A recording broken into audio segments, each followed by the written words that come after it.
Welcome back, everybody, to Pull Hook Golf, the podcast. I'm your host, Matt Cook. Tonight, we've got the Buttsy. Tonight, we've got our tour insider, Brent Grant. And man, do we have an episode for you, because this is the last show of 2024. And we're going to get a kick started with the tee-off report with Buttsy. Then we're going to dive into the 2024 Pro Golf Year in Review, where we basically break down all the big stories and headlines from 2024. Then we're going to get into some expectations and predictions that we have for 2025. Little preview of the Sentry, which I just realized is this week, gentlemen. So that's going to be interesting in and of itself. I know, it kind of caught me off guard. I'm like, I was kind of expecting it to be next week. But that being said, we will cover that. And then we've got a couple extra little pieces towards the end as well. But let's get it started here by thanking our show sponsor, Devereaux Golf, as well as Swannies Golf. Now, folks, Devereaux is our new sponsor heading into 2025, and Butsy's wearing it right there with the highly addictive shirt. I've got it on myself. I mean, this stuff is fresh. I got the long sleeve polo on with the checkered and the skull. I mean, it is absolutely fresh. So we worked out a deal with Devereaux where everybody who's a Pull Hook Golf listener is going to get 20% off their entire orders by utilizing the promo code PullHookGolf20. So if you're familiar with what our deal was with Swannies, with Pull Hook Golf as the promo code, it's PullHookGolf20 for 20% off at Devereaux Golf. Now, some people are like, hey, how do I spell that Devereaux? Well, just think about it. It's a D. There's 3 E's mixed in there. So it's DEVEREUX. It makes it really simple when you think about the 3 E's there. And then golf.com, go to the website, get yourself some fresh gear for 2025. But let's get right into the tee-off report with Buttsy. Now, Buttsy, as New Year's is coming up here, and a lot of guys and a lot of girls are starting to set their New Year's resolutions. What's your advice for golfers for their New Year's resolutions? Oh man, this is going to be my own advice as well. That is to not going to spend any more money. Don't buy clubs. Don't spend money on clubs. Stop buying equipment. Stop looking at these juicy new drivers that literally go no further than they've ever claimed to go over the last 10 years. If they did, we'd be hitting at 1,000 yards by now. But get a fucking lesson for the new year. Go get a lesson. Learn how to align yourself to the golf ball. Learn how to aim, start there, and spend some money investing in the physical side of your game, which is your setup, and have somebody get their eye on you, and quit worrying about the newest piece of equipment that you don't have. Wow, that's pretty actually solid advice out of you. I was expecting something, comical, but that was dead on. I mean, invest into yourself this year. Well, it is comical, man. I mean, and we can get into that if you really want to, I mean, these 30 handicaps that go out and spend $500 every year and pray and beg their wives so they can finally go get that new fucking driver. Then they go out and they dent the fuck out of the bottom of that one too. So that's what I mean. At least get good enough where you reap the benefits of a shaft fitting. You're going to go spend $300 on a shaft. At least get to the point where that makes a fucking difference and you're not just showing off the paint. So that would be my advice. And Trout wants to know, who's your teacher, Buttsy? Who's going to be giving you that golf lesson in 2025? Well, first and foremost, God. God is my... And no, I have several teachers, man. It's usually whoever I end up hanging out with more that I can say, hey, why does this look so fucked up?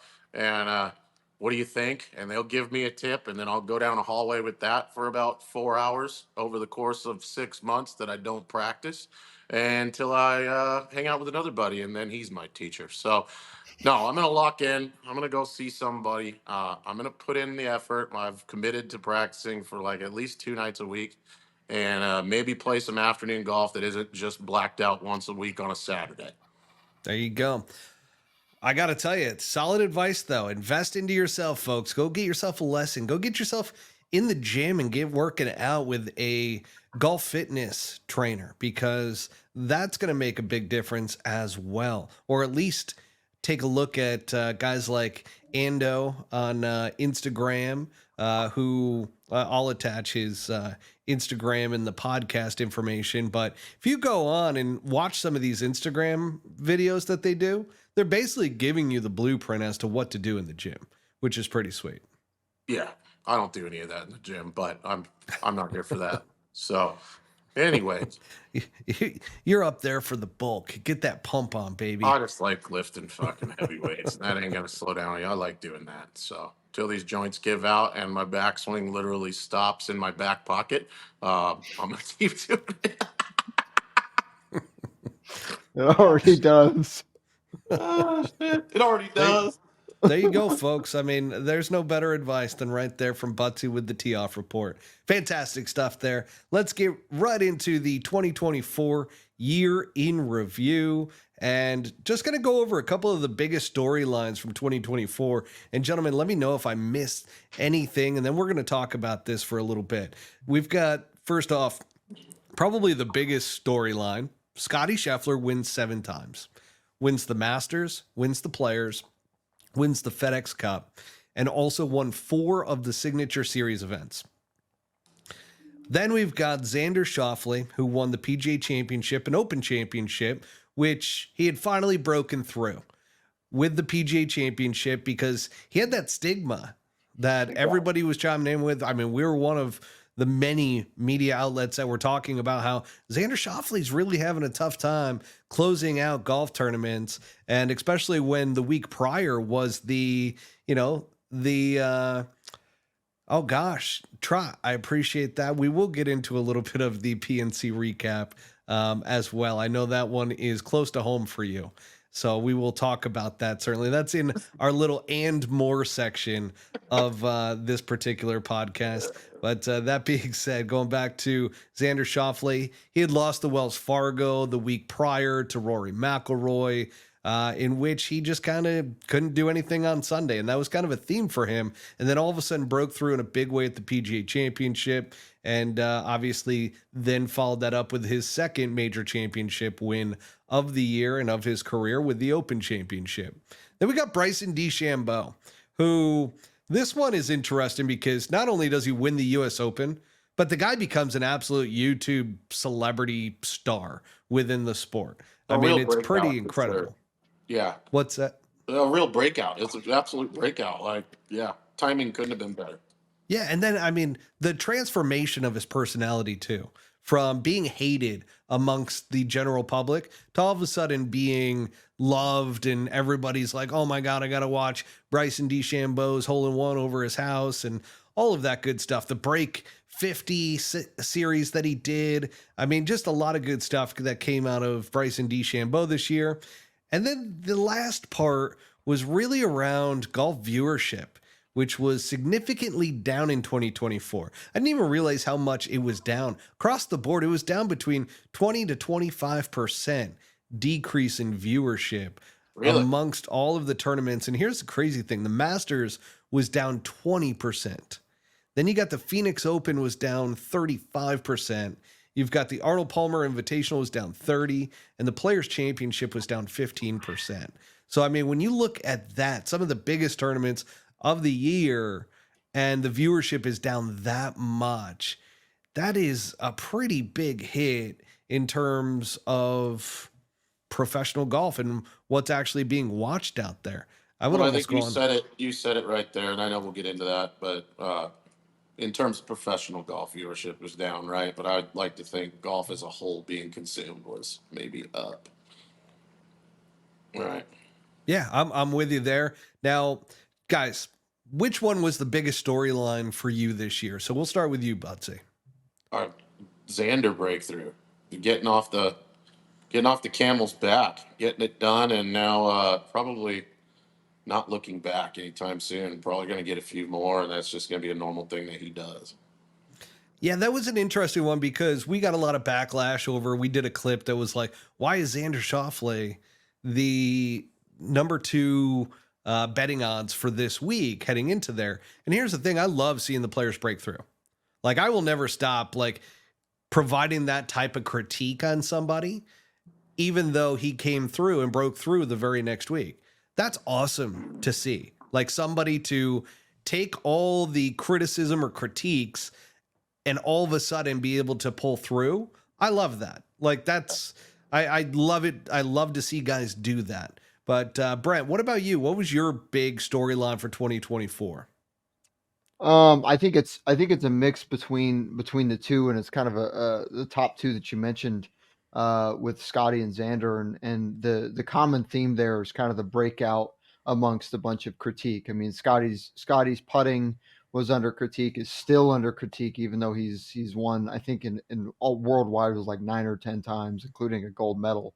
But the same goes for Xander, and it's just incredible that both those guys were not in the media for anything that they said, or any, like, obviously Scotty had a pretty incredible thing happen at the PGA Championship, but other than that, these guys made headlines because of their play. It didn't have anything to do with their attitudes or anything like that, and it gets right back to where we should all be, which is what matters. So it's good golf. Let's dispense with all the politics and all the BS, and let's go play golf and see who wins. And it's pretty clear that Scotty and Xander did that the best amongst everybody. It's a hot take. Hot take right there. Love that out Hot of you, take. Brent. Absolutely love that. Now we're going to get into another hot take area, which was LIV Golf a success in 2024? And here's a few little points behind that. Rahm, who was their big signing heading into the 2024 season, didn't really move the needle in terms of LIV Golf viewership. Then you've got no additional teams were added this year, and no additional players were added either from the PGA Tour side in terms of big names. And then the CW terminating their agreement with them, which was mainly LIV Golf paying them for broadcast rights. So I know anybody who follows LIV Golf is going to say, yeah, but they've got FS1 kind of looking to make a deal with them. That's fine and dandy. I haven't heard anything final around that as of yet. So unless I missed something, but that being said, Buttsy, was LIV Golf a success in 2024? Oh man, that's subjective. I think that's what everybody says when they don't really have a good understanding, right? No, I think I think they have their cult following. And before the start of the year, I got into it a little bit and was watching the events, and I thought that the product was super cool, and I liked that it showed off more players. Um, at the end of the day, I don't know that it grew a whole lot. Like you said, I don't think, 10 million new people are watching Live Golf. I think the people that liked it when it first came out still love it and enjoy the product and enjoy watching some of the guys that they don't get to see play golf on the PGA Tour anymore play golf out there, however foo foo they might think that is, and the music and all that. Um, yeah, I don't know that they've grown. I don't know that they've grabbed a bunch of the up and coming generation that's learning the game, and I don't think that the product's really improved. I think it's kind of you know maintaining altitude, and we'll see what happens. They're gonna have to do something different. Brent, what about you? Can I ask Yeah, you the same question? yeah, Was LIV absolutely. Golf a success in 2024? I think it totally depends on your perspective. Obviously, for the majority of the players that have remained and are still making a crap load of money doing their thing, they feel great about it. Obviously, Bryson has been given a huge platform and is able to do what he wants with his own image, which is crucial, and that's a part of a huge conversation I think going into 2025. But we can get into that later. And then on the other side of it, I talked to a bunch of people in Nashville, a bunch of the members at the Grove, which is where they host one of the events, and it just sort of seems like it's a novelty kind of thing that you get, a bunch of young folks out there and they want to go and party, and that's kind of what the audience is. And then you, like you said, Butsy, you've got the homers that, hey, you know what, fuck the PGA Tour, we're gonna anything anti PGA Tour, we're gonna go ahead and give our support to that. So overall, as a professional golfer, I would say absolutely not. I don't think the Live Tour has grown in popularity to the point where you could say that it gained any ground other than that they were able to kind of use the deal that they made in May, and we'll see what happens. But Yep. 2024, not a success. Yep. Yeah, 2024 was rough for LIV Golf, in my opinion. I mean, they had some breakout stars, like Joaquin Niemann really had a great beginning to the year that was kind of leading into the Masters and everything. Bryson DeChambeau was definitely a highlight for LIV Golf. However, I don't even know, with all of the stuff that Bryson did, if it really pushed the LIV Golf product that much, right? It was more so his own Took away from it, personal. For sure. Yeah, I think you're right, Buttsy. I think it took away from the LIV Golf product, and more people just started watching him on YouTube, And and that that's where might they were be getting their fix. it might be part of the reason that the PGA Tour, was as dumb as we try to say they are, uh, is so hard on those media rights. You know, because they don't Yeah. want anything like that to happen. Yeah, I mean it's tough, right? Because part of what kind of came about with regards to Bryson and his media rights were and Phil that said the same thing was that the argument can absolutely be made that it may or may not take away from the LIV Tour as a whole. But honestly, I mean, if you can have a bunch of people all in lockstep growing their brand, actually growing their brands. I mean, Bryson, aside from maybe Phil trying to give it a shot and maybe a couple other guys, nobody was doing anywhere near the amount of work that Bryson was doing.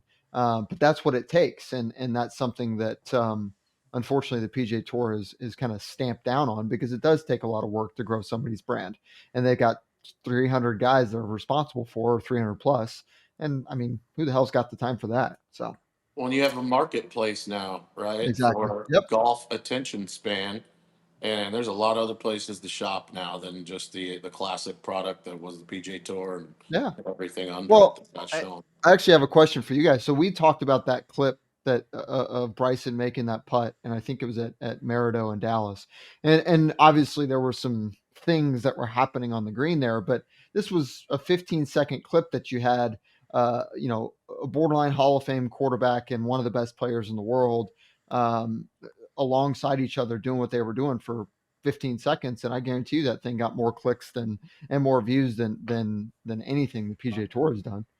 I For two think this is guys, going to be a 15 battle. seconds probably. Yeah, and I think it's going to be a battle between professional golf and the likes of YouTube golf. I think there's a real battle here for eyeballs, and I don't think it's necessarily, PGA Tour versus LIV Golf. I think you have your traditional professional golf fan. I think LIV has kind of grabbed the people that were haters of the PGA Tour. And then you've got this new audience that is all about YouTube golf. Yeah. And what's the one thing that throughout the ages, outside of when Tiger Woods was in contention, what is professional golf known for? It's boring. It's like watching grass grow. Like, it's a great way to fall asleep if you're having issues taking a nap. Like, that Yeah. was professional golf in a lot of ways Still throughout the is. years, and it still is. And I think that's the part that is missed, right? That the product itself isn't necessarily great. Yeah, you're gonna watch great golf, but I think people want to be entertained, and that's where the YouTube golf side becomes really interesting. And LIV Golf was kind of a bridge over to that side of the world, but they're not really benefiting from a Bryson DeChambeau blowing up his own personal channel. And to and not just YouTube golf, internet media, like in general, has disrupted every part of everything. I mean, what is it, Mr. Beast games, right? Yeah. Like the most watched, one of the most watched shows like in the history of anything that you could fucking watch. It's a YouTube show and it's put on by somebody, and that they did it themselves versus a network. And you could liken networks to the PGA Tour. They're a golf network. All of this other media online now is starting to come up, and like you said, they're doing things differently. It's different, and people like that. Like, it's worth their time. Yeah, and Trot even mentions there's still no mics on the bag and the caddy. He's like, this isn't hard. And that definitely adds an element to it, right? Where the caddies, I feel like those guys a lot of times are the characters that are out there on tour. I mean, just interviewing a few of them and so forth, it's like, man, those guys have huge personalities. They've got a ton of stories. Those are the guys that it's like, okay, I want to see all of a sudden if they know their guy that well in the middle of like a heated situation where they're under pressure, they're under the gun. How are they going to calm them down? Like, what are they going to do? Like, imagine hearing one of them, like, guy hits the shot and, like, under his breath, like, oh, fuck, he cooked it. You know what I mean? Like, just, yeah, I mean, shit that they probably wouldn't want you to hear, but yeah, like, you'd pick up some amazing stuff. I think the professional game has lacked authenticity in a lot of ways, Oh, where it's not yeah. real. Like Yeah. so many guys, and it's funny because on the last episode around the match, a lot of people brought up the fact that this is like these guys aren't going to trash talk because they're worried about sponsorships. They're worried about being PC. And I have a feeling that, you know, especially here in America, that we're moving beyond kind of that PC era to where you have to be politically correct. You got to say all the right things.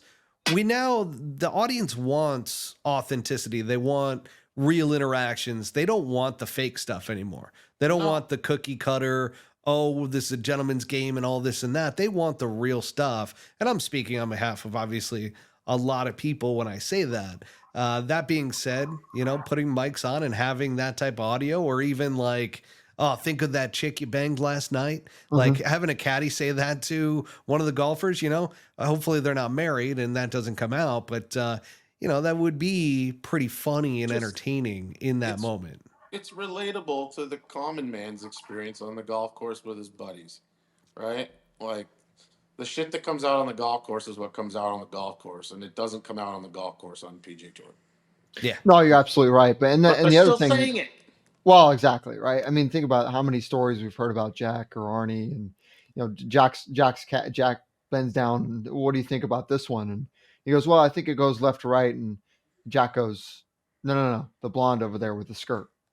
Like stuff like that, right? I mean, the problem is, and I think you told me this story last week or the week before, but you know, Bryson was taking a video, obviously doing his thing, and happened to catch Scotty at a not so great moment. We don't know what that moment was, and I don't even want to infer because I do respect Scotty Scheffler, but and then the breakout conversation afterwards is you need to take that down and this and that and the F and that and he's protecting his image. And the other part about this is that the corporate entities don't want to see anything that has to do with the common man. They don't give a shit. And that's kind of that's who signs the checks, unfortunately. And until and that's what we wanted from Liv. We wanted Liv to kind of break out from that. And I don't think it's happened yet. But you know, the hope is that you know they kind of become kind of the bad boy, you know, the real genuine part of golf. But we'll see if it happens or not. Or they're just going to keep. Sorry, go ahead. No, that was a good point. I was going to say that, you know, they originally came out as kind of the disruptor, the bad boys, and the going against they were the contrarians of golf. And sure enough, that hasn't really stuck to it. Where, yeah, John Rahm coming over and dropping all those F-bombs, that's fine, but like, that's not what we're looking for. That's not the entertaining piece to all of this. No, just some random rage moment, right? I mean, you see all those compilations of Tiger doing his thing over the last 30 years, right? And it's like, okay, we get it. These guys can cuss, but it's like, okay, what are the actual real conversations going on after he hits it greenside bunker and he's got 5 inches to work with worth of green? What is that conversation like between he and his caddy? And those don't happen. You don't see any of those happen. And that would be huge. They could be talking to each other about, you know, a place they like to fish, like a fishing trip, and oh yeah, we caught a big one up there last summer. You know, doesn't have to be naughty shit either. It can just be life relatable shit that they're actually conversing about. Yeah, creatine, you know, that's huge. That was an amazing conversation. Jesus. Did you guys notice? Was it just me, or was kind of Brooks just kind of a bit shut down? I mean, obviously it's super cold out there, but it just didn't seem that they were really focusing much on those conversations between Brooks and Bryson, if they even existed, and just kind of hyper focused on Scotty and Rory, you know, because they were playing well. So that's the only thing that matters, right? Brooks was there for a paycheck, man. Oh no, why- don't. Yeah, I'm not. I'm not Even dissing the guy. I get it. no. But more so than probably the other guys. I Oh, don't think he really cared all that much because Bryson, even in the beginning, they're on the practice putting green and they're about to walk over to the first tee, and he's like, "Hey, man, let's jump on these guys early, and let's get in their heads." And Brooks is just like, All "Yeah, right. dude. Okay." And they're mic'd up, Yeah. and it's like there was just no energy, no excitement whatsoever. So that's a pretty good read there, Brent, in regards to Brooks and kind of what he was thinking heading into that. And That's spot on, Brian. Absolutely. yeah, I think Brooks has played it because they were both on LIV and they both kind of have to get Getting along. paid. What was that That- comment? The man has come around to the Pull Hook Golf podcast. What was that? Oh yeah, so Brian Shane, the man has come around to the Pull Hook Golf podcast. Love that. Who has? I believe he's referring to himself, the man. Oh, well, hello, Brian Shane. There we go. But I don't think, and there was that big flip where it's like, oh, Bryson and Brooks are buddies now. I don't think you flipped that switch. Never I think it's kind of like, we're cordial with each Yeah. other. Yeah. Bryson's a YouTube star, and Brooks is collecting a paycheck. That's all that it is. And Yeah, I that's think fine. I think was it meant a 40 lot fucking more. degrees. I mean, who gives I a think it shit? meant a lot more to Bryson than it did to Brooks. Let's put it that way. Absolutely agree. Now, there was in women's golf in 2024, Hell Nelly yeah. Korda was pretty damn dominant across the board. I mean, there's some other big names in there too in terms of breakouts, but Nelly Korda kind of proved her dominance, winning 7 times. And I believe 5 of those were in a row, or Well, there was, Yeah, it was a large amount. yeah, there was a large amount that was in a row. It was kind of nuts. Obviously, we don't talk that much about the women's game. We probably should do a little bit more of it. But that being said, she also won the LPGA Player of the Year award this year Okay. and got her second major with the Chevron Championship. So Yeah, What do her display was. I mean, that was Annika. That was Annika. That was Lorena Ochoa. That was unbelievable, and I hope she keeps it up. she's got the best swing in the game, in my opinion, Oh, men by or far. women. Yeah, right now, yeah, her I and think Adam so. Scott. Yeah, Adam Scott's just a pretty golf swing. He's a pretty golf swing. He's just a Yeah, pretty. it is. He's the pretty one. All right, It's let's stood move the it. test of time. Let's move it into our expectations and predictions for 2025. So first, we're going to start with expectations. First expectation is the merger with the PGA Tour and PIF or LIV Golf. What do you guys think that looks like in 2025? What's he? I think there's got to be some at some point that they start playing nice in the sandbox, and maybe it starts small, but I think we see that happening. I don't know, fully merging and letting everybody come back and everybody's happy, go lucky. I don't know if that's going to happen, but they will cross streams this year. Just like 2 dudes in a urinal. Yeah. Go ahead, Brent. What about you, bud? Yeah, I was speaking to a couple of guys today at TPC, and one of them was on the board for a little while, and I kind of just asked the question, like, what do you guys think is going to happen with all this stuff? And they were rather like kind of nobody's really talking about it, so it doesn't seem as though those conversations are really getting leaked out with regards to who, what, where, when, and why, and all that other stuff with regards to the players and stuff, but and stuff. But so honestly, what I would love to see happen is that this deal gets done. We get over the politics and everybody can make a shitload more money. And there are more playing opportunities given for the Korn Ferry Tour guys, and an opportunity to really kind of break through and get back to what really matters, which is just golf. So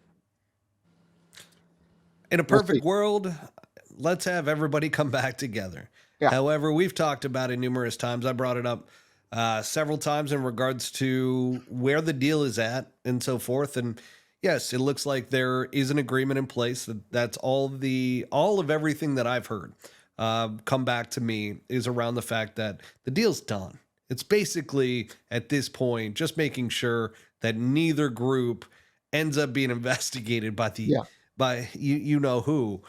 So that being said, with the new office coming in, you've got a good opportunity for this to go down. You've heard things about this deal and some of the changes that are made. The one thing that I'm really interested in, and you know, it's been such a long time since I've talked about it in regards to what's going to happen with the LIV Golf franchises. Mm. What's going to happen with, players? Are they going to come back without penalty? All these different things, and all these things are kind of in place. However, the details around how this is all going to go down is not. So we don't know if this is going to, even when the deal is official and goes through, we don't know if LIV Golf guys are going to be able to come back and play on the PGA Tour next year. We don't know if there's going to have to be some type of policy put into place that's going to allow these guys to come back and what that's going to look like.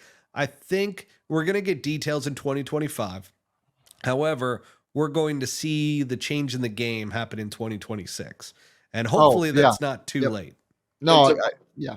Go to ahead, Buttsy. Brent's point, like you were saying, you were talking to some guys at TPC, and then you got like Phil's out playing a match that everybody's excited about with Wesley Bryant, and like I think all this shit, like it's a golf fan want, it's a public want. It sounds to me like a majority of the players really could give a shit less if those guys come back or if they can play there. Like they're just kind of like, yeah, I don't know, cool. If it happens, great. Like I don't think there's this army internally on both sides that are fighting to play golf with each other again.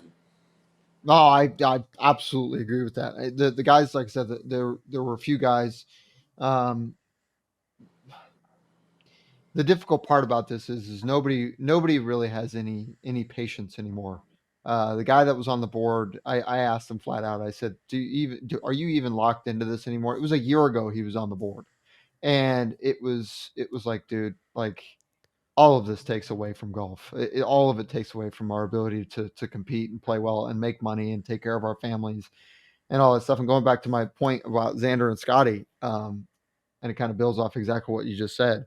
It's like nobody cares. The people that are playing the best golf, they don't care who it is against.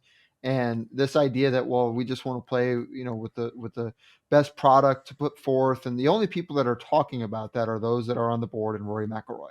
Everybody else just doesn't give a shit anymore and just want to get back to playing real golf for a shitload of money and for a lot of accolades. You would think Tiger would And care I don't think because he does.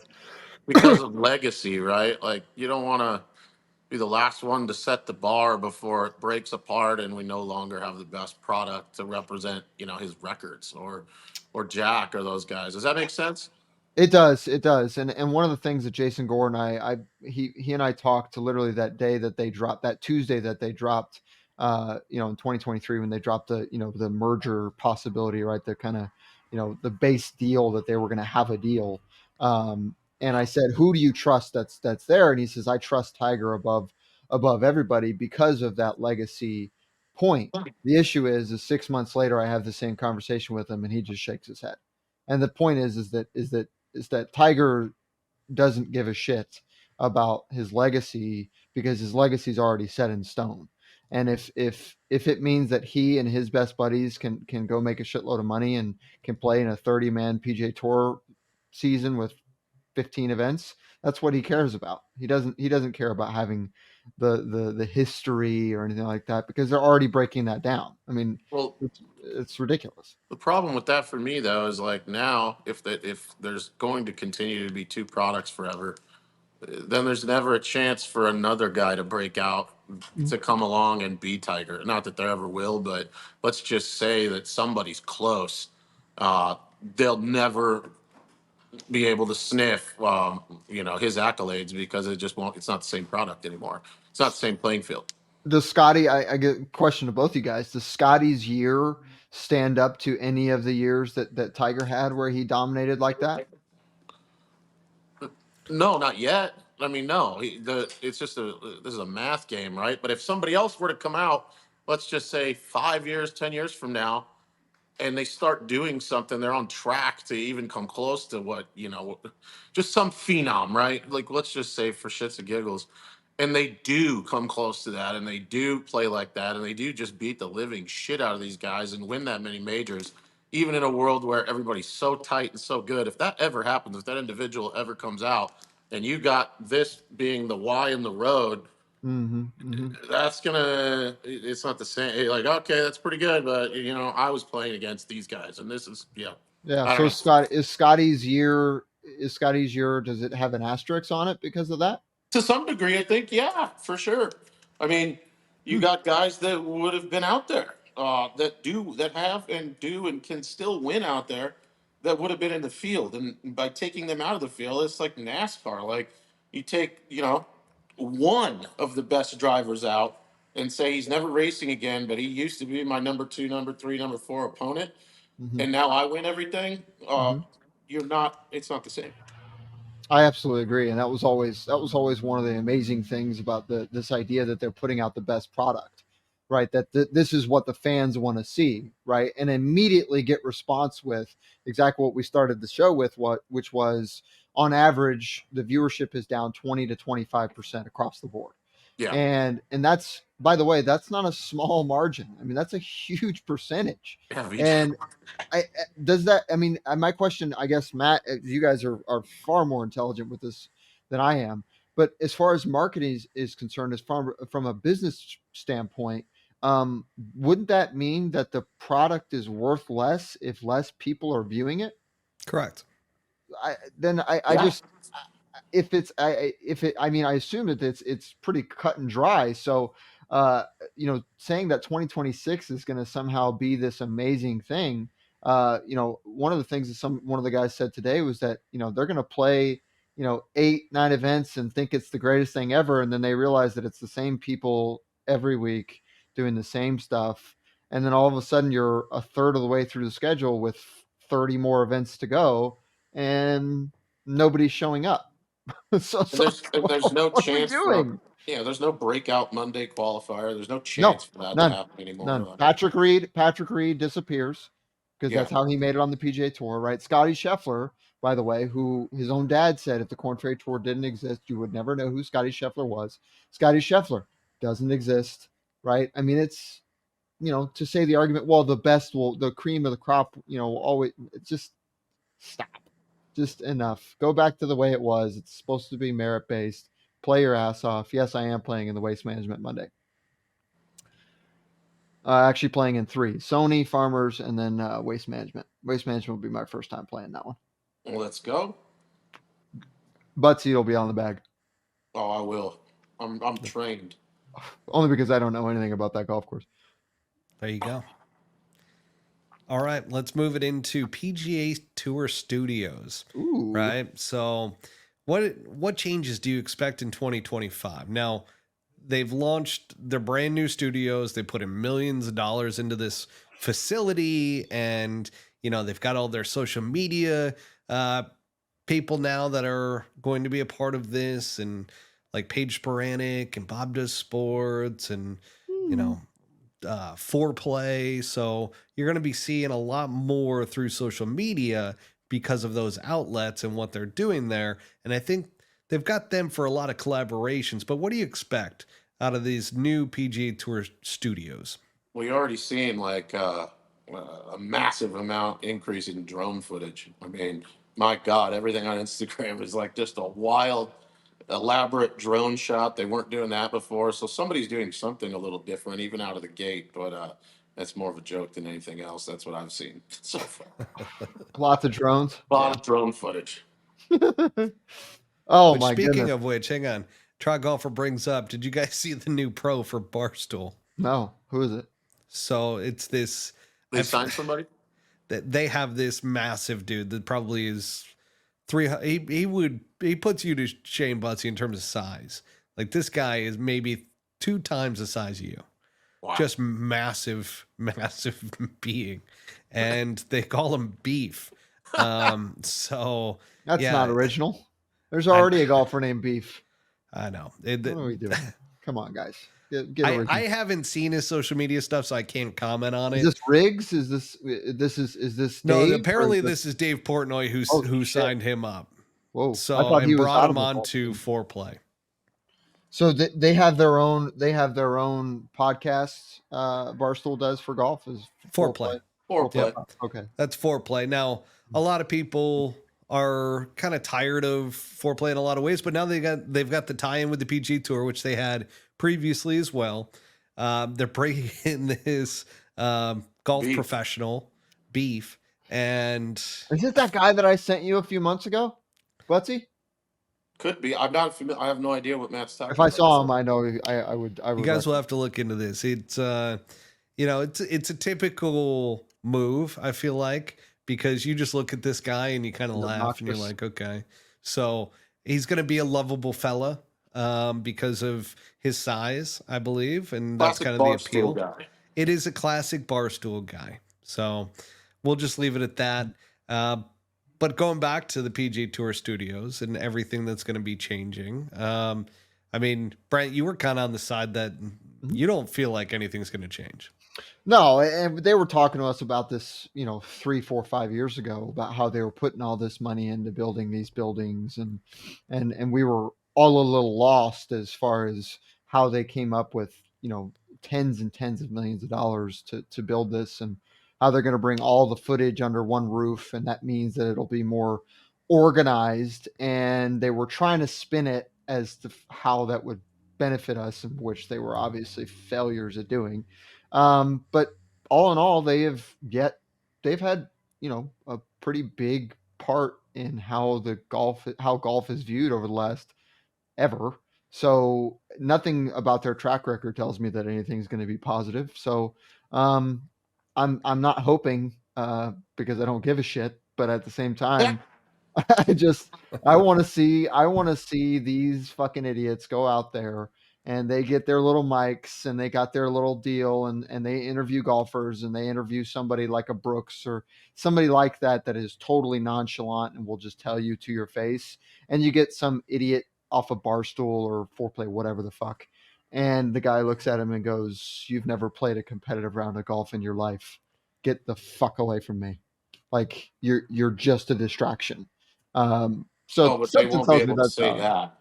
Well, no, but they will just look at them and be very short and sort of, unless they're getting paid. If they get paid, then they'll be the nicest human beings in the world. But if not, Well, that's where I see this kind of going, right? Is that with all this partnership with these social media personalities, we're seeing that there's more matches that are going on with PGA Tour guys. There's more content that's being created. Even the TGL, like they had Jerry After Dark with Barstool doing a whole promo for the TGL.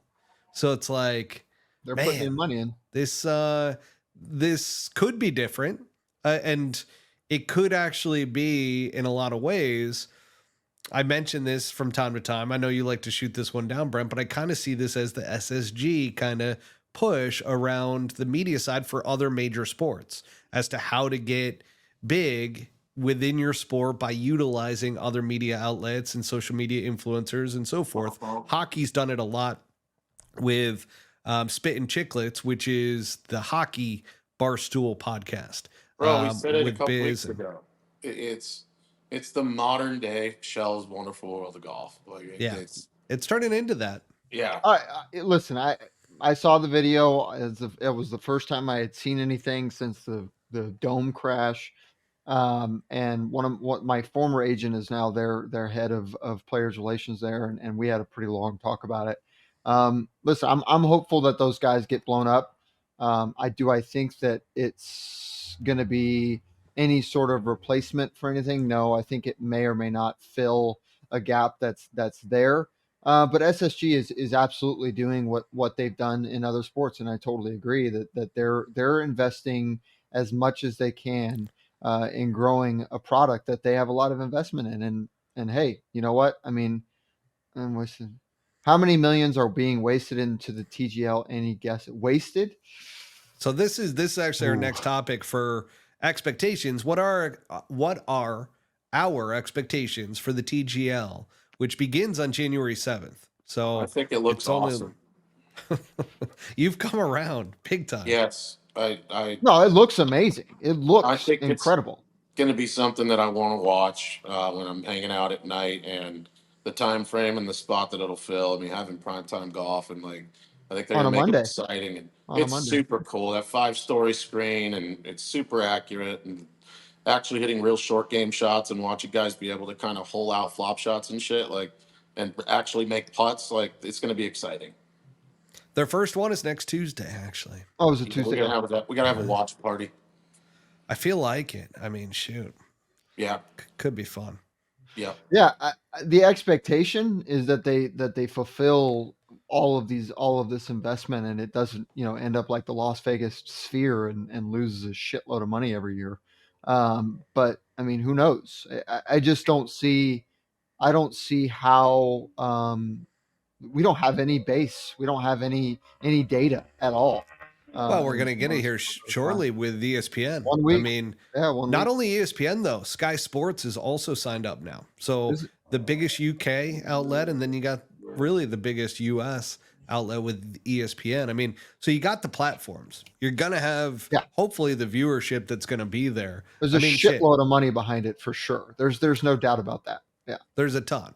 Yeah. But I told you guys, this is real. This is not like one of the best things that ever happened to them, because if this went through last year, it would have been a debacle. It was not ready. And when they destroyed the SoFi Arena last year before they were supposed to launch, and then they were like, hey, we're going to delay the TGL for a year. Somebody very smart sabotaged that arena, because this entire thing, it wasn't there technology wise. Right. They were trying to use Doppler radar. They were trying to do it for so much of it. Now they're using top tracer technology, which is camera based. They've done a lot of stuff in that time, and now it's ready for prime time. And it looks sick. It looks sick. Yeah. Do you guys think that this will break the curse that the PGA Tour has with regards to making decisions and then sort of saying, well, we'll see how it goes, kind of thing, and then kind of like backstepping and kind of going, oh no, we're going to go in a different direction, and kind of just playing this game of we hope and see? Do you think that this break, this accident, gave them the opportunity to break that curse? Yeah. I hope so. Listen, I'm a huge skeptic because it's not real golf, but there's a shitload of money behind it, and I would hate to see because I do enjoy watching these guys kind of get after it, and we'll see what happens. I'll give you a little insight here. Here's what I think: YouTube golf is not real golf. It's not even close. There's guys out there, which is why we trash it every milk. week. I mean, they're chugging a gallon of milk every hole, and millions of people are watching that. So if you even get a little bit of these guys letting their hair down, and it's super exciting, I think they're going to do just fine. I think and they've talked about how the trash talk is going to be a part of this too. It has to be. Ricky has to. That's the thing. Is like the number one, most Arnold Palmer-esque person of our generation is Ricky Fowler. And regardless of what you think of his play, he absolutely is the biggest draw as far as a genuine personality, a good dude, and he's just an absolute baller. So I mean, I hope he brings it, and I hope he elevates everybody else, because God knows Tiger and Rory and those guys aren't going to do it. They're all robots. But yeah, I mean, some of those guys on those teams, I mean, Sath's freaking, he's hilarious. I mean, they got some guys on there that are going to be able to bring some personality, some genuine personality. Who's commentating it? Who's Matt in the booth? Roger Steele's one of them. Okay. Who'd you say, Brent? I said Matt Cook. Come on, bud. Dude, that would be Cookie Monster. That would be phenomenal. I would absolutely do that in a heartbeat. But Roger Steele, I think, is like the course or on course, like talking to the guys and stuff, which that makes sense. Yeah. Then you've got, oh gosh, who is it? Scott Van Pelt. And really? There's another one. Hang on. I'll find it real quick. They need to resurrect Gary McCord and just put him back out there. Oh my gosh, how about that? Gary McCord, David Faraday. That was one of the things that pissed me off about the match, among many things. But Faraday was just an afterthought. He would say two words, and then Charles Barkley or whomever would just trounce the conversation. It was like the rest of that panel was just worthless compared to Faraday. And I wish they would have let Faraday do his thing. Yeah. talk shit about the cold, talk shit about the night, talk shit about all of it, and it would all be relevant because, he's been doing it for so damn long. Okay, so here's what it is. You got the broadcast team, so the host is going to be Scott Vimpel, which is huge. I mean, Scott Vimpel is phenomenal. OG, that guy. And he's been in golf for such a long time, obviously does the Masters broadcast. You got Matt Barry, who is a big golfer in and of himself, ASU guy. He's going to be doing the play-by-play. And then you got Marty Smith. You guys know Marty Smith? Does a lot of the NASCAR stuff in college football now. Yeah, the dude with the hair. Yep, Yeah. he's really good as well. And then you've got, you've got digital hosts, Jamal Webster. I don't know who that is. And then Claire Rogers. So I believe she's with golf.com, which she's a big Twitter person. And then you got in-venue MC, which is Roger Steele. So I guess he's not I don't know exactly what his role is as the in-venue MC. I kind of assume he's like announcing who's hitting. Oh, that's right. You're right. Okay. On the tee. I mean, what a great gig for any of those people to be a part of that. But I'm telling you right now, I told you guys from the beginning, this is real. This is going to be a success because there's too much money and power behind it. Tiger too big to fail. Too big to fail. Here's what I think you're missing out on is that this is not a PGA Tour operation. This is a Tomorrow Golf League operation. It's a game show. Yeah. Well, a whole bunch of people behind it. This is Tiger and Rory's, like, they're the two founders behind this with a bunch of tech guys and everything. And I got to tell you, like, PGA Tour put their stamp of approval all over it because of LIV Golf. Well, that might have been a lot more difficult of a conversation if LIV Golf didn't kind of move the needle when it came to, allowing these guys to do a little bit more. So that's why I think it's going to be a success. You got ESPN behind it. You've obviously got the broadcast coming from ESPN. I just think that it's going to be a big success moving into next year. I know a lot of people, and this is also going to really help improve the entire perception about indoor golf. I think it's going to do a lot. Maybe a lot of fun to bet on as well. Yes. Well, I think that's going to be, I mean, you're going to see as by the way, as frustrating as it is to watch 18 million gambling commercials every single time you watch golf or anything for that matter. But did I do that? No, that was Urkel. Did I do that? That was Urkel. Yeah, but what was Urkel's real name? Gosh, I totally forgot. He just came out with a special.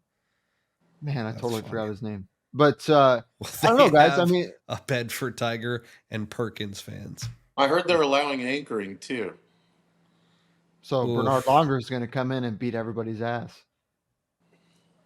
Yeah, Brian Shane, you're not far off here, man. He said that Pull Hook Golf should be working as the on-course reporters. I would listen to any broadcast that's out there. We're 100% ready and willing to go. Yeah.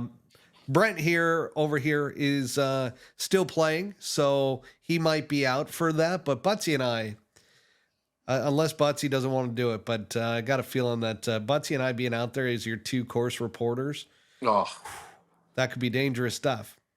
I would train so hard. I'd be doing backflips. Like, I'd learn how to do backflips while I was out there. I was thinking about that today, actually, heading into this. I'm like, what are my goals for 2025? Yeah, you doing a backflip, that would be special. I'm working on it. But I was sitting there going, okay, my goals for 2025. I'm like, man, what if a broadcast actually did want me to come in and like read a teleprompter or whatever it is? Like, yeah, I would practice my absolute ass off when it came to it. I would try to perfect it. You'd be great for PGA Tour Live. I think you would bring a much needed voice to that they are lacking. I think you get a start. You're close enough to it. I think you get a start somewhere along the lines here with this grass league, especially. Oh my gosh, I hope that in terms of commentary, I hope that all goes well.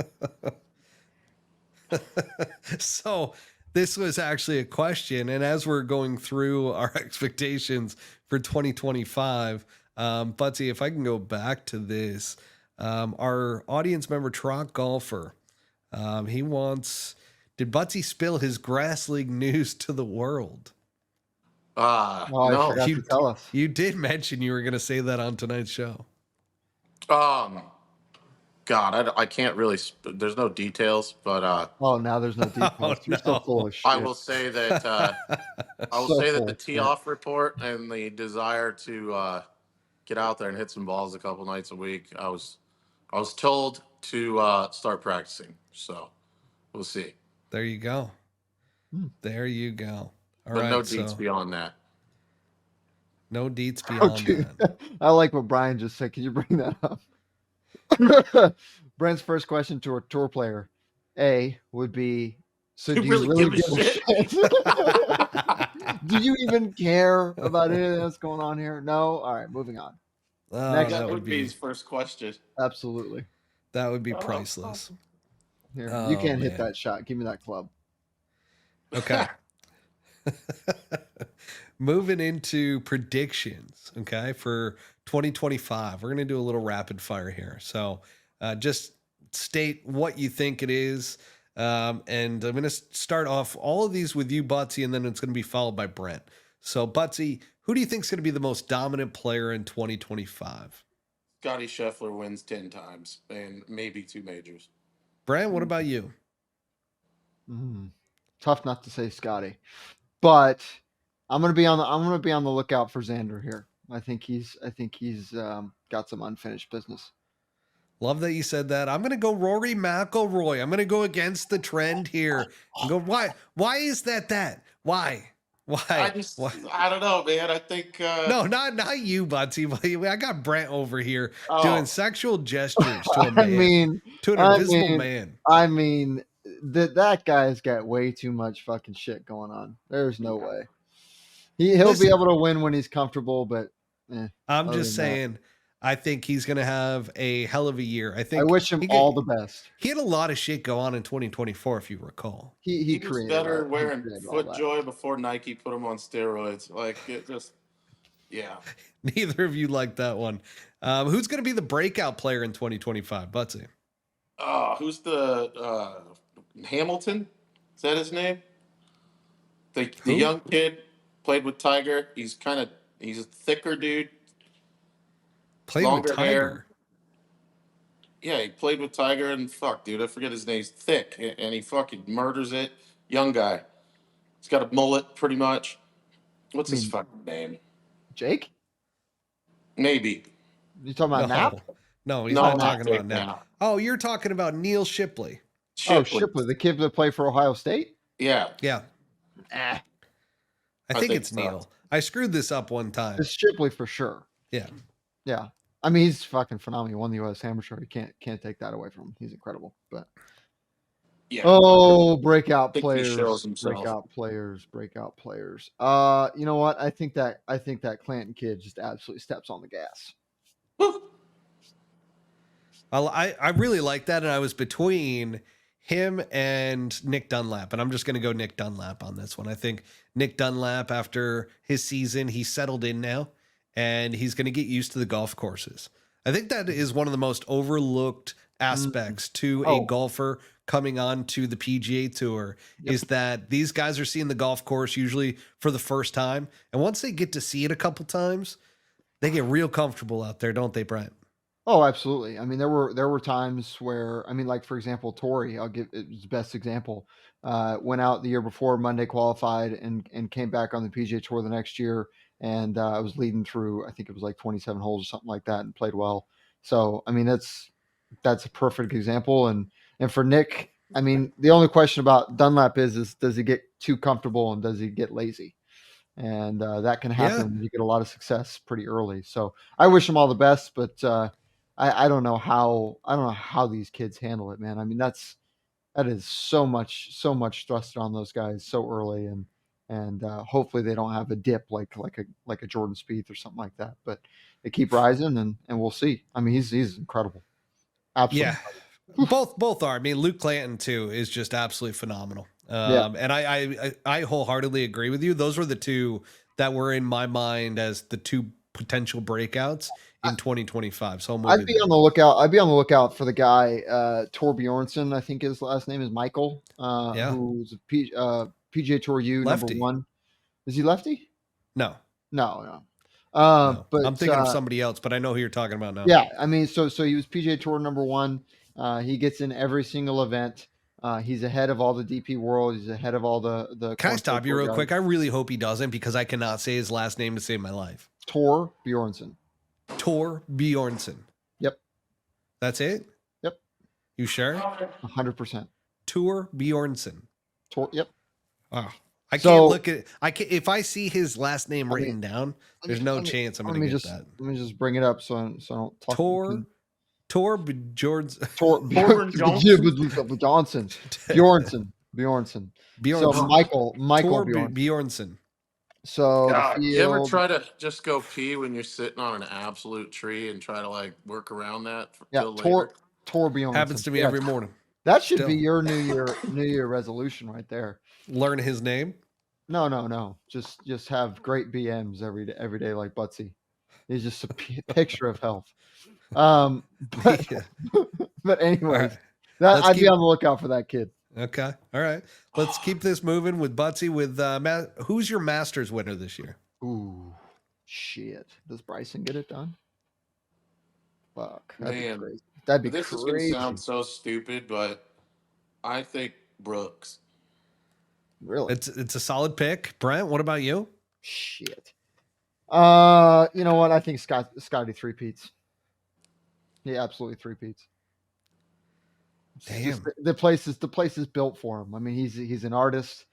I mean, think about all the great Masters winners. They work their way around that place just like that. He won twice. Why not win it three times? Okay. All right. I'm also going Scotty for the Masters. Now we've got the PGA. Actually, you know what? I'm going to switch mine for the Masters winner. Since you went Brooks, they're Buttsy, and Brent, you went with Scotty Scheffler. I'm going to go Bryson for the Masters. That would literally tear the world asunder. Yeah. That's why I'm throwing it out there. PGA Championship winner. What do you think, Buttsy?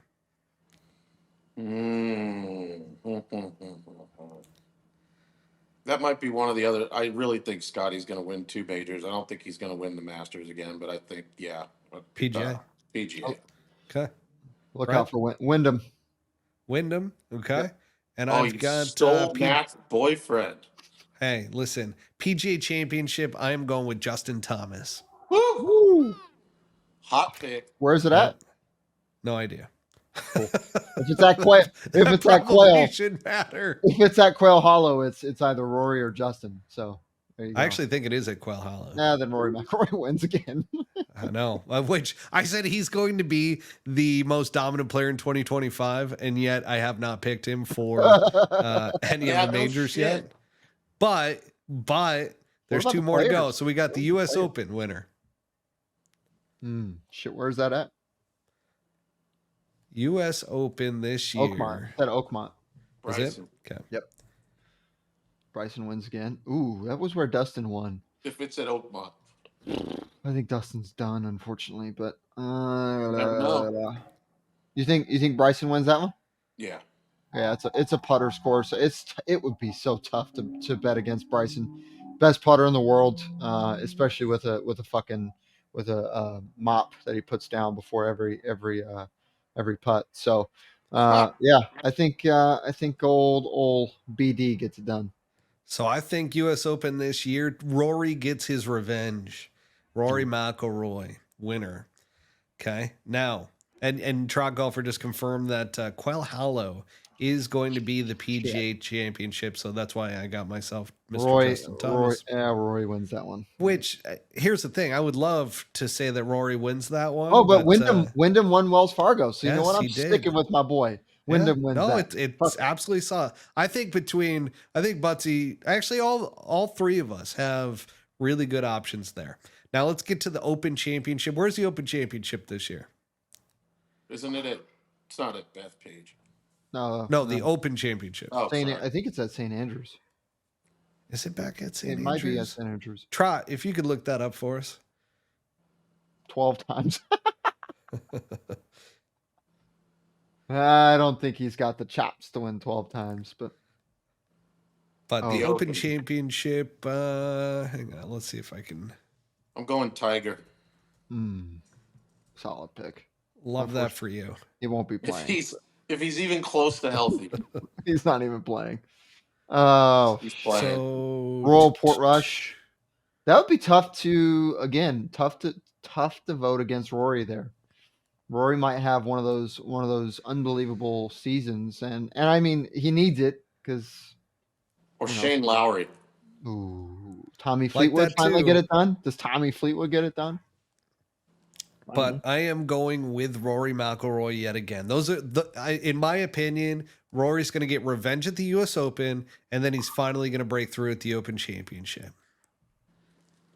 Okay. What about the players? And you we can't can do forget. the players. Don't forget Tiger's event in the Bahamas. Oh, the 5th major. The Hero World Challenge. You Hero can't World forget about that. Can't wait So, for Buttsy, why don't we start with the Hero World Challenge as the 5th major? Who do you have, Buttsy? I'm gonna go JT there. JT for the Hero. What about you, Brent? Why JT? Why JT? I just think he likes it down there. I mean, and he rises to the pressure. It's one of the biggest events that those guys play, like I've said before. And yeah, that would be a breakout event for him. God, if he wins that, he goes on. He might win every major of the year after that because, the golf course that they're up against and the teeth that thing puts out there, it's special place. What about you, Brent? Who you got for the 2025 Hero World Challenge at the I end think of the year? Tiger gets it done. Wow, Tiger, awesome. Yep. Ooh, Hideki could sneaky win either the Open or the U.S. Open or the Masters again. Yeah, kind of bookend Scotty Scheffler. I mean, there's a good handful of guys I think we'd probably be right about. Well, at least they're relevant, right? At least there's some of the LIV guys that are actually relevant in the conversation, which is good. Who wins the Ryder Cup, gentlemen? Buttsy? Oh, we do. Absolutely. Same. Yeah. Okay. Absolutely. If we don't win by 6 points, it was a failure. There we go. Yeah. So now let's do a really quick recap of the PNC Championship where, guys, I got to tell you, after watching the PNC and seeing Tiger and Charlie get robbed by Bernard Longer and his cheating putter, I got to tell you, I think there's got to be a stop to this. There's got to be a stop to it. And I'm starting to get angry about it. Ooh. Yeah. Because this was, there's some photos from the PNC to where not only is it the forearm pinching up against it and you see the crease in his shirt, but his hand had a crease just like that underneath it. And I'm just going. Yeah, and he's not a big guy, right? So it's like if there's a crease, it's definitely he's definitely right there. This is insane that they're just ignoring this because it's blatant. Like it is blatant cheating. And then of course, a lot of people had an issue with him teeing it up in the bunker. He found this little tiny like raise in the bunker and put his ball because you could have a club length, right? Oh, it's scramble. Yeah. Technically that's not cheating, but a lot of people thought it was. Now, I've got no issue with that. But the anchoring is absolutely against the rules. Didn't he get to tee it up like 70 yards in front of everybody else too, even though he was averaging like 285 off the box? That was the other thing too. Absolutely insanity when it comes to that. Yeah, I mean, based on how far you can hit it. The amazing, the biggest storyline was Charlie's hole in one, which apparently was his first one. So that was pretty cool. Although you could tell how much of a nerd Tiger is. He's like, them's the rules. You know, you gotta buy everybody a drink. That's the rule. I'm like, no father would ever say that like that to their son ever. And he'd be like, he probably regretted that immediately because John Daly, I heard, just showed up immediately thereafter, demanding for his beverages. That was a big resort too. I bet you that's exactly what the happened. Ritz-Carlton in Orlando, beautiful place. Oh, we know where that is, huh, Buttsy? Oh yeah. Buttsy, Brian would throws out there that another great question Buttsy can ask. Tell our viewers why you suck. That'd be pretty good. I'd like to see it. Now, Oh, shit. getting back to the PNC, I don't know, like, how is this going to stop? I think we just got to keep talking about it with Bernhard Langer. It's not going Bernhard. to stop. It's not going to stop. You know? I feel like it's got to. It's cheating.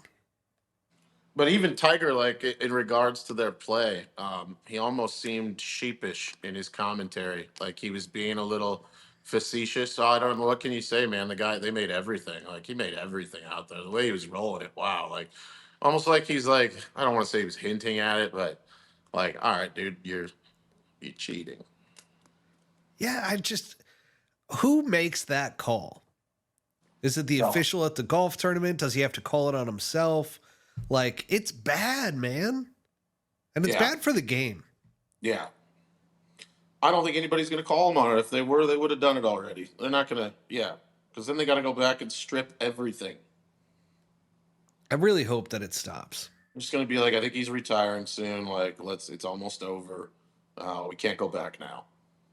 I bet you that's what they probably thought. They're like, oh, he's on the Champions Tour. And then, oh, shit, he's like winning everything. And then all of a sudden it's like, well, he's retiring soon. And then all of a sudden it's like, oh, shit, he just beat Tiger on a national stage. And it's clear that the guy is cheating. Yeah. Yeah. I mean, that's what's so ridiculous, right? Is that if you look at any other time, right, these guys have been gone after for, I mean, VJ had to sue the tour for defamation because they went after him for deer antler spray, and you had multiple situations where the PGA Tour has just dismissed the fact that players popped on their drug tests and they said they were injured and would only be out for this amount of time, or the fact that it just conveniently drug testing happened to start right after Tiger got done. You know, all those different things that the PGA Tour just, sidesteps this and sidesteps that. And he's anchoring. He's making money. So I think we just got to get over it. It ain't going nowhere. No, and he's not retiring, by the way. Not retiring. That's insane. That's just, it's just a spit in the face as a golf fan. You know what, Matt, as a fellow professional, I totally agree with you. I think it's somebody else is going to have to do it. That's when it'll stop. Well, I think Trot Golf needs to get a class action suit together and needs to sue Bernhard Langer and the tour for false advertisement and anything else you can stick in there, and just go ahead and take them for all they got. My thing is, though, even back when the rule didn't exist, it wasn't like you went to anchoring and then you just start, like, whoever did that was the best putter in the world and beat everybody. Like, no, I mean, it obviously works for him, but I don't think you can say that's the only reason he's winning. No, but it is because he has the yips. He legit has the yips. Like, he cannot putt with a normal putter. Yeah. So I guess that's the question, right? So if the whole point was to make somebody make an actual, in the definition of making a putting stroke, and he's not doing that, then regardless of what we see on camera or what we see in photos or whatever, that's the simple fact of the matter is he can't make an actual putting stroke. So does it? No. Do you act like Reggie Bush this thing and go back and take his titles away and say, well, because you were cheating the entire time, then you got to go back? And I would say fuck it at this point. It's like, man, let's go back and take away everything. Fuck that. Anytime that he used that long putter and there's visual proof that he was anchoring in some fashion, then let's go back. Let's throw the asterisks. They do it in every other sport. I mean, shit, in baseball, Barry Bonds isn't even in the Hall of Fame yet. So it's like, if everybody else is going to hold everybody else to all these standards, why the hell is golf? We're supposed to be like that's what is so fake about the game, right? Is Oh, that yeah. this is supposed to be a gentleman's game. This is It's supposed to be selective. this and that. And yet none of the guys can be themselves, talk trash, and like be themselves out there on the golf course because they're worried about corporate sponsors. And then you got something like this to where a rules infraction by somebody who's winning and nobody has the balls to sit there and go, hey, Bernard, you're cheating. Like, we're going to literally take away every win that you've ever had because you're cheating and it's blatant. Yeah, Well, I mean, all of the outrage is not selective by any means, and I think anybody that's watched the show over the last however many years you've been doing this should understand that we're not pissed off right now because of this one thing. It's a continual pattern of just the tour showing that. And I texted you guys this earlier last week, but the bottom line is that.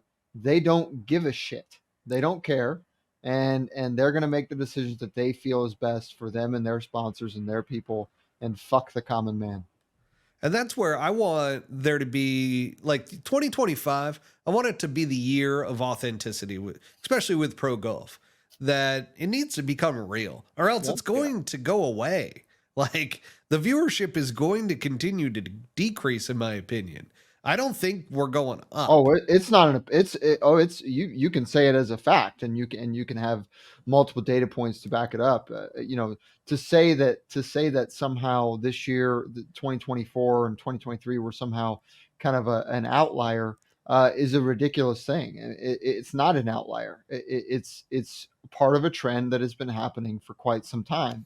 And the reason why everybody's watching 15-second golf versus the PGA Tour, or even in this case, the LIV Tour, is because at the end of the day, we're all starting to pick up on the fact that the corporate entities that have run all of our game, by the way, and this includes the RNA, the USGA, and all these other bodies in golf, the bureaucracy, are absolutely full of shit. And they act completely contrary to any other sport. The NBA, the NFL, the MLB, they don't act like that, and yet the top players want to be paid like those sports, but just doesn't work that way. There you go. I love you too, buddy. You've got a fan in Trop. Now, with that said, let's head into the preview of the Sentry that's happening this week. It's going to start on January 2nd, which is Thursday. This is at the beautiful plantation course at Kapalua in Maui, Hawaii. Yep. Designers are Crenshaw and Core. Established in 1991. Par 73. 7,596 yards. Chris Kirk won it last year with a score of 21 under par. This one used to be the Sentry Tournament of Champions. Now they've changed that. So no longer do you have to win. You have to be, there's certain criteria that goes into it as well. But you got a much larger field now with this very first event. I'm going to go over the betting odds real quick with Xander Schauffele being plus 800, Colin Morikawa plus 1,000, Justin Thomas plus 1,200, Ludwig Oberg at plus 1,400, Patrick Cantlay plus 1,600. Hovland is out with a toe injury. Sungjae Im plus 2,000, Hideki Matsuyama plus 2,200, Tony Finau plus 2,500, and then Scotty Scheffler is also out as he carved up his hand with some glass, apparently, over the holidays. Ouch. Victor Hovland stubbed his toe, by the way, on a bed frame, and it all broke. done that. His pinky toe broke to the side. Oh shit! We've all done that. What's that, Buttsy? We have a photo of that. I want to. He posted the X-ray on social media. Okay. Yeah, that little pinky toe is like off to the side. Shit. Yeah, no good. So, yeah, they redid the greens at Kapalua a couple 3 years ago. Before that, it was kind of just a dart show. But it's the reason why it's so long is because there's a lot of rolling hills, and I think the last three holes are all straight downhill, including the 18th par 5, which is famous for Bubba Watson hitting 2 drivers with a total amount of 300 yards in both directions. So yeah, it's a great place. The weather looks great. It's going to be a little bit windy the first couple of days, and then it calms down. Those guys are going to absolutely knife that place apart. Isn't that where JT had like his breakout season too? Yeah, he absolutely lost all of his sponsors with a hot mic during 2020. Yeah, but 2021, excuse me. way back when he first came out, and like I think he won twice real quick. Did he win there? He won 2017. Yep. Okay. Yeah, so I got him. Beautiful. Yep. Brent, who's your pick? I think Ludwig gets it done. Yeah. God, me and you have been on the same wavelength. You guys love the Berg. Yeah. I feel like I got to pick somebody else. That's your pick. So Fucking good. I am going to go. Oh, man. I don't like this. You took my pick. Got to be somebody long. Finau would be good. Finau would be tough to beat out there. He's playing at home. He's coming off of a knee injury. That's what he blamed the whole him pulling out of some tournaments for. So, we were just talking about this, gentleman, Hideki Matsuyama. Let's see if he can get the year kick started. He plays really well there. Trot asked an interesting question. I'd love to see your takes on that. If you want to bring that up, Maddie. What's that? Where? On this one? Yeah.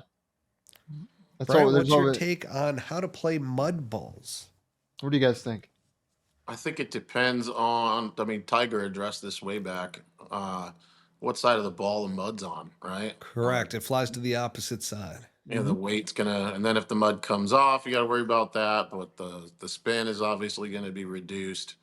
Yeah, if you're hitting a wedge, probably not playing the number. Like you're probably trying to run something in, I would imagine. If I had a mud ball with a wedge, I'd probably play front of the green. I don't know. What do you think?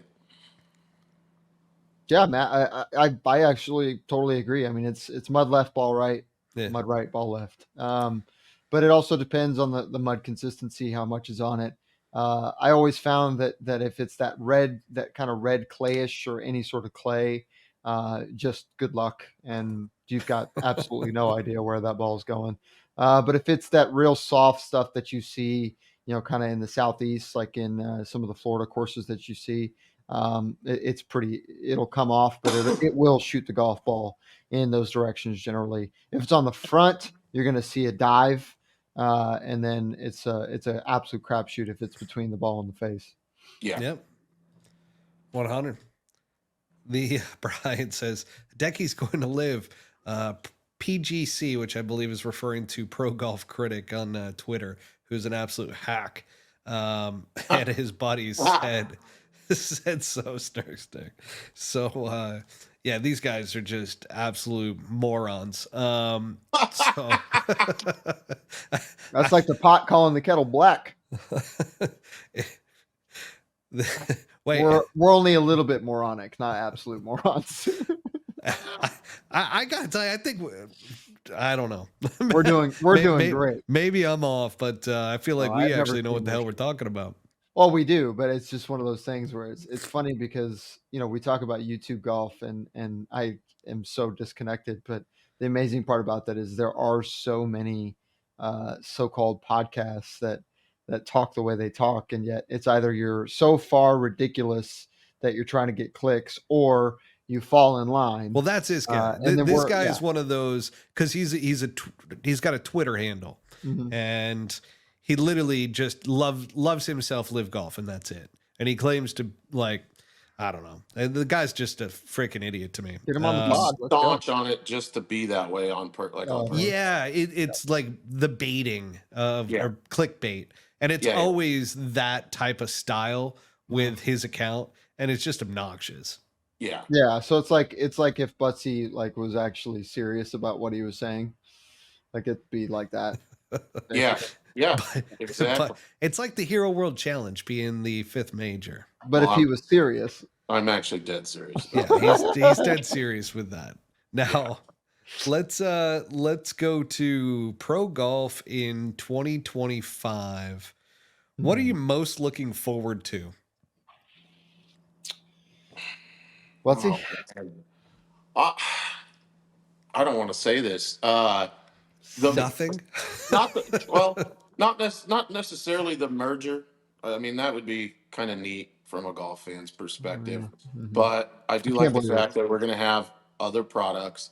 Mhm. You know, they used to do like the battle little bighorn under the lights and shit like that, and there was all these little one-off, one-time deals where they do an alternative product and put it out there for a night. The match, you know, tried and failed there, I think, but the is it the TGC? Is that what it's called? The TGL. TGL. Sorry, I don't You fucking. also got the Ryder Cup next year. I like that. I like that. There's going to be more golf to watch. Yeah, that's it for me, man. I just think you're going to have, So more golf to watch for and then the Buttsy. merge into Mm. more of these matches happening on YouTube. Like I don't necessarily subscribe to that and want to watch it, but I can understand why 90% of the golfing public likes that shit. So more of that happening. I don't know. I'm out on whether it's good for the game, but it's cool that more people are watching it. Love that. Brent, what about you, Bo? The thing I'm looking forward to most from professional golf is Monday qualifying for a bunch of tournaments and making a shitload of money. That's the thing I'm looking forward to. Love that. Beautiful. Love that. For me, it's the Ryder Cup. Yeah, And I'm kind of with you too, as a Buttsy, fan, on the merger. I agree with that. I just don't want to hear about Live Golf PGA Tour anymore. No, I don't want to be stuck in the middle of the Yeah. whole damn thing. Just figure it out. have this year, if I remember correctly, and I know I joined you guys kind of midway through the deal, but was there really anything going on aside from a rumor here or there that ended up going away in 2.5 seconds, and then the fact Well, that's is, all it's been. That's why Matt's sick of it. It's just been yeah, one, you know, oh, especially here's because what's the deal's happening, been you know. done. The But deal's yeah, been done. Like Yeah. And all it's they just waited been for was the smoke election. screens. It's just Yeah. been smoke screens throughout that are trying to deter away from people realizing what the heck is actually really going on, which is just trying to create some type of excuse as to why it hasn't gone through yet. I'm just going to be excited when that whole thing's done. Ryder Cup, though, I always get pumped for the Ryder Cup, and I want Captain US Keegan. to just kick their ass this year at Bethpage. I hope And I the love fans show Bethpage. up. I hope the fans show up. You know, the Well, the problem Northeast. is it's going to be Yeah. $1 million freaking dollars to go out there. And Oh, did you poor- see the price of these tickets? Oh No. God. Which, granted, it's going to be a bunch of rich New Yorkers, is what it's going to be, that are going to be out there. They're like $1,500 a ticket. oh wow. At a Yeah. public golf course, by the way. Yeah, so if you want to go watch this, you're in for a you're in for 5K minimum before you even fucking sniff anything. Like See, before you even get out there. Yeah. this is what I'm talking about. This right here is why we are like there's a nice level of just being pissed off about this whole thing. And that right there is just the fucking cherry on the top of pile of shit. And you're telling me that at one of the I most got the prestigious visual. public golf courses in the world, they have a sign that says, "Don't fucking play here if you can't break par." And you're telling me that we're gonna just go ahead and box out everybody that actually cares about golf and that will make it an exciting tournament, and you're just gonna make it for those that can afford it?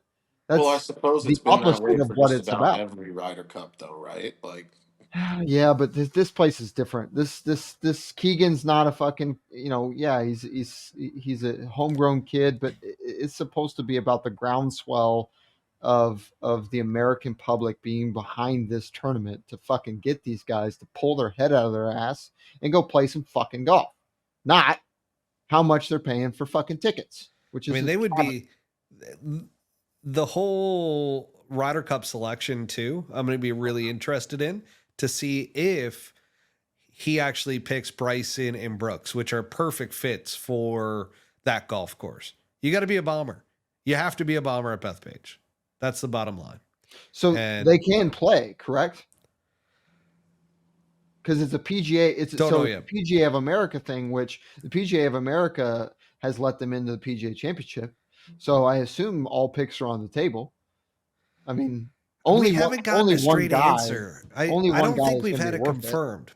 Now, Keegan did raise some eyebrows when he said, I'm going to pick the best players, period. mhm. Well, and he can do that. And you know what? I will be lockstep with whatever he chooses. That guy is a stud. I mean, he knows what he's doing. I don't think he's afraid either. No. He kind of has that chip on his shoulder to where he's like, all right, fire me then as the captain. So we'll see what ends up playing out with all of that. Let's get into some personal goals here, gentlemen. Brent, what's your personal goals for this year? You sure you want to hear it? I want to hear it. Oh gosh. Personally, has nothing to do with golf. Oh no, golf related. Sorry. Okay, golf related. Let's keep this in the golf lane. Yeah. It's like pop out 12 more children. No, my wife does want one more at least. But no, the as far as golf is concerned, I would love to see my the work pay off. It's been quite a long time, and the goal is to win either a Korn Ferry or a PGA Tour event this year, but consistently putt well. And I was going to sell my mother-in-law for seriously in-law for tickets, but I think I can get more. Oh Jesus! Absolutely. Oh, wow. 100%. That's beautiful. But yeah, Sorry, win a PGA Tour or Korn Ferry Tour event and put on a show with the flat stick. How about both? How about both of those? How about we have a Korn Ferry Tour win and a PGA Tour win? That'd be something else. That'd be great, right? Be a good year. Buttsy, what about you, man? Oh, I think I talked about it a little bit earlier. Like I said, no one loves a blacked out Saturday round more than me, but I think I'd like to start engaging in something I used to do when I was a lot younger, and just the grind of it. Get back into the grind a little bit more. Maybe become a better player and just tee it up in some shit, even if it's local little, $200-300 tournaments. Just have a reason to go out and grind and get a little better at golf again. It's a good thing I moved back to the Valley then. It's on. It's on. Like Donkey Kong. Come on. Now, for myself, yeah, Matty, give it to us. Come on. Last year, heading into the new year, before I I've had a rough 2024 health wise. If I kind of look back, for 3 months, I was hit with long COVID at the beginning of the year, which deterred and derailed all the momentum that I had coming into the year, because I was training to start playing professionally again, or at least give it that kind of one last shot at it. I was training with a golf instructor, had the mental coach, had my the fitness trainer, and everything was heading in the right direction. And man, I just got absolutely hit with that. And that's how I'm kind of ending the year as well here. But I would say that for 2025, I've got two big golf goals. One is to play more. Mm-hmm. Okay. And when I'm talking about playing more, I want to play some competitive golf, and kind of like you, Buttsy, kind of same thing.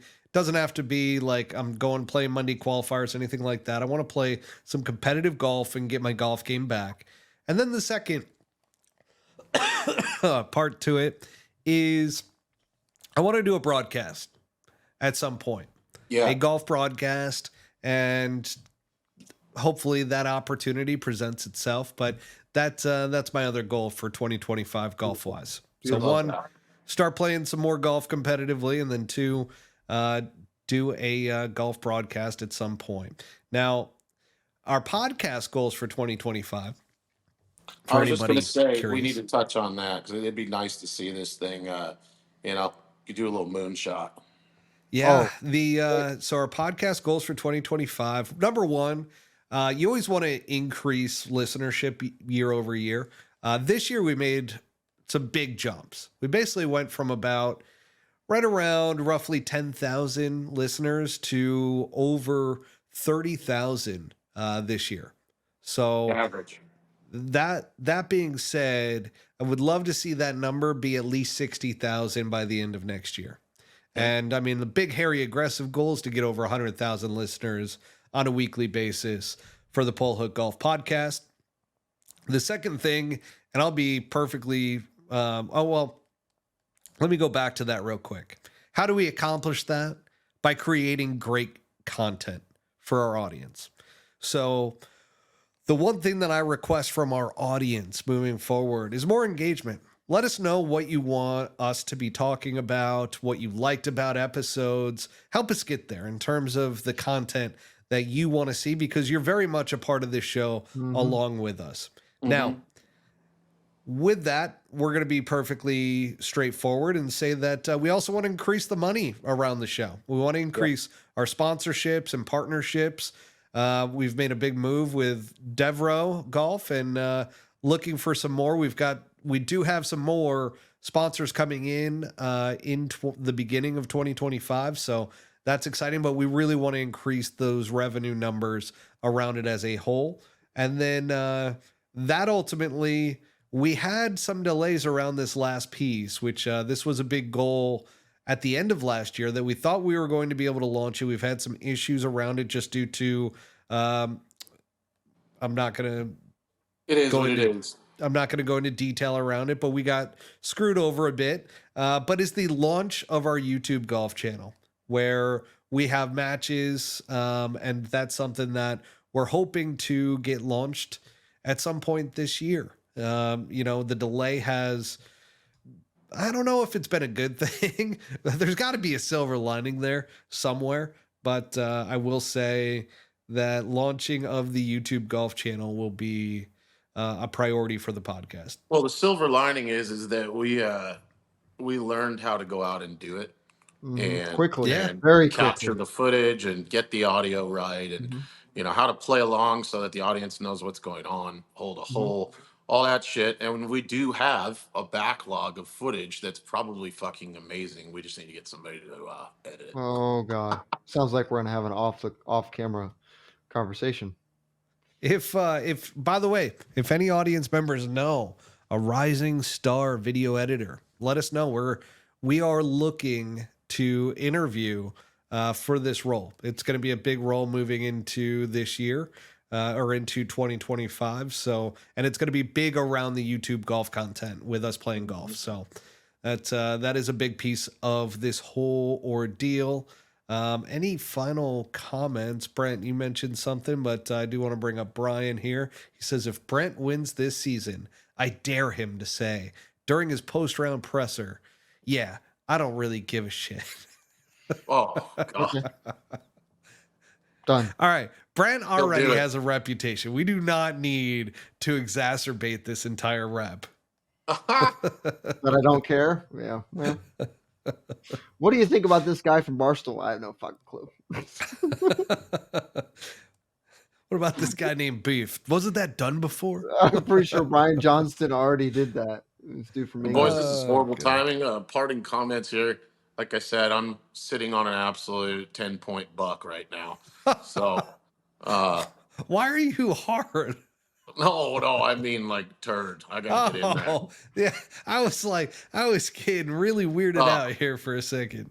Big sandwich earlier. I've had like 6 bottles of water sitting here. You, Everything's Buttsy. just- You know what? How about this goal from the podcast? We all get incrementally healthier as the year goes on. I Yeah. need it, man. I need it bad. Yes.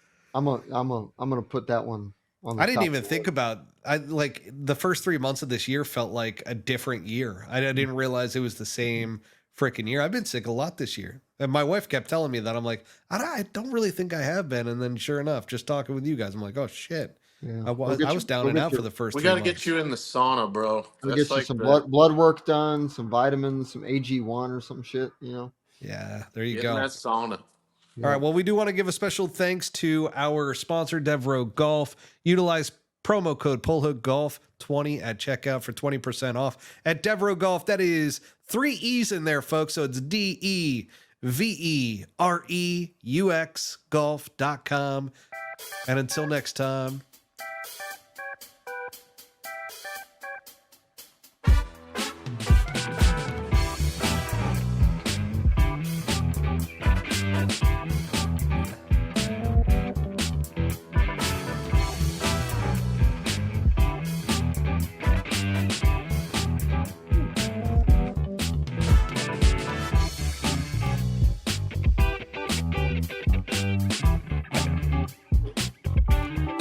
Hey, town down.